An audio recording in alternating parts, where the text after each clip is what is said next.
Hello everyone, তো তোমরা নিশ্চয়ই ভাবছো আমি অন্ধকারে ভূতের মতো কেন দাঁড়িয়ে আছি। তো আজকে স্টুডেন্ট হঠাৎ বললো বিকালে পড়বে না, তো আমি তো বেজায় খুশি, পড়াতে যেতে হবে না। তো কৌশিককে বললাম আজ না আমার পুরো ছুটি।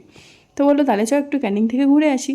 তো বলেই দুজনে বেরিয়ে পড়েছি। প্রথমেই এসছি স্কুল পাড়ায় ফুচকা খেতে।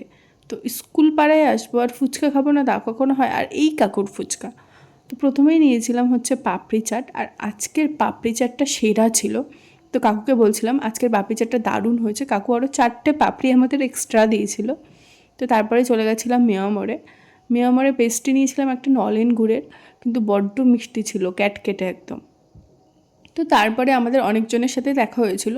তো কাছের মানুষগুলো যখন জোর করে খাবার কিনে দেয় তখন ভালোই লাগে। তো বড়দার সাথে দেখা হয়েছিল, বড়দা জোর করে পকোড়া কিনে দিয়েছে। সুদীপদার সাথে দেখা হয়েছিল, সুদীপদার চিকেন রোল কিনে দিয়েছে। তারপরে আমরা চলে এসেছিলাম হচ্ছে অলিভে।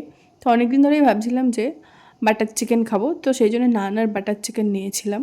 জীবনে চলার পথে কতই না মানুষের সাথে আমাদের দেখা হয়, কিন্তু সবাই কিন্তু আমাদের আপনজন হয় না। কিছু কিছু মানুষের এই যে ছোটো ছোটো এফোর্ট, ভালোবাসা, এগুলো লাখ টাকা দিয়েও আমরা পাবো না।